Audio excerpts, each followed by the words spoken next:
Welcome to find out the truth behind of childhood stories. Little Red Riding Hood. A little girl who went to visit her sick grandmother. The visit was disturbed by an evil wolf that eated both the girl and her grandmother. Thanks to the hunter which was around, they were both rescued and the wolf was punished. However, we are looking at the matter from the right perspective. The scene of the crime.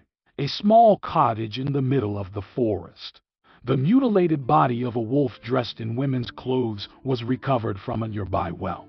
The Riding Hood, her grandmother, and a local hunter. There were 3 witnesses whose testimony was consistent. There was no reason to pursue the case further.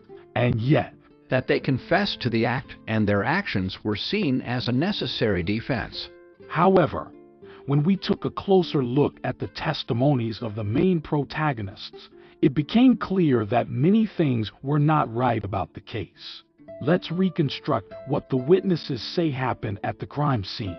A wolf runs up to the building of a sick senior citizen and pretends to be her grandmother's granddaughter.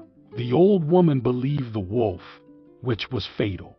Wolf's vocal cords are not suited to imitate the voice of little girl, the intimate girl, so it's highly unlikely that Grandma would mistake him for little girl. After swallowing his grandmother, he changed into her clothes and climbed into bed. There he waited patiently for Little Red Riding Hood to show up so that he could consume her too. Possible. The width of the wolf's throat is not compatible with the size of Granny or Red Riding Hood. Dressing in women's clothes probably does not correspond to the standard hunting technique of wolves. A passing hunter noticed the sleeping wolf. He promptly ripped open the wolf's belly, from which both Grandma and Little Red jumped out, alive and without the slightest scratch. Due to the activity caused by hydrochloric acid, which produces a pH of 1, and due to the presence of digestive enzymes used to convert used food into digested yin, any prolonged stay in the stomach is incompatible with life. The main actors openly confess that they subsequently unloaded the wolf's stomach with stones and then sewed it up. Filling a wolf's belly with rocks is definitely not in the category of necessary defense. After waking up, the train was completely parched, so it went in search of water. Dehydration is typical for post-operative conditions. We must remember, however, that a bunch of sharp stones were implanted in the wolf's abdomen. The journey to the water source must have been extremely painful for him. In short, the wolf suffered like an animal. After leaning into the well, the exhausted wolf could not hold on, fell in and drowned. The shocking part of the story is that the trio of bullies watched the whole situation from afar.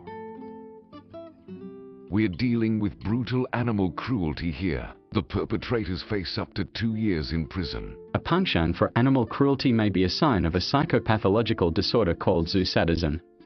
In such people, the brutality may be compounded by the ingestion of a psychoactive substance such as alcohol. The perpetrators dressed the wolf in women's clothes, which suggests they were in a really good mood. It's possible their actions were spurred on by alcohol. It's no secret that before her mother sent Little Red Riding Hood into the woods to visit her sick grandmother, she packed a bottle of wine in her basket alongside the cake. So it cannot be ruled out that the trio acted under the influence of alcohol. It is clear that the protagonists made up the absurd story about the evil wolf. So the question is, what was the main motive for such brutal treatment of the poor animal? Our attention was focused on the environment in which the crime occurred, the deep woods. It's a low-traffic area, which suits a wide range of people, from oddballs to bandits to smugglers. After a short research, a crucial piece of information was discovered. In addition to fighting, hunting, and guarding property, beasts of prey were also used for smuggling in the past. Smuggling drugs or other materials. Nothing unusual in human or animal entrails.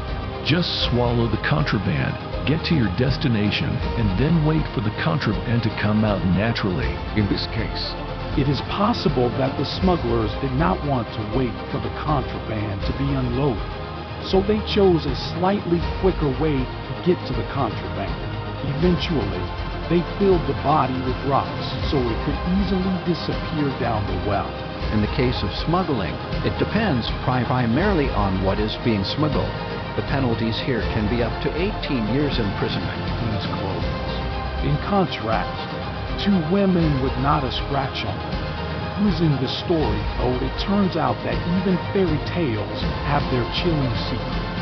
The story of Little Red Riding Hood is actually an incredibly fabricated tale of a group of brutal smugglers.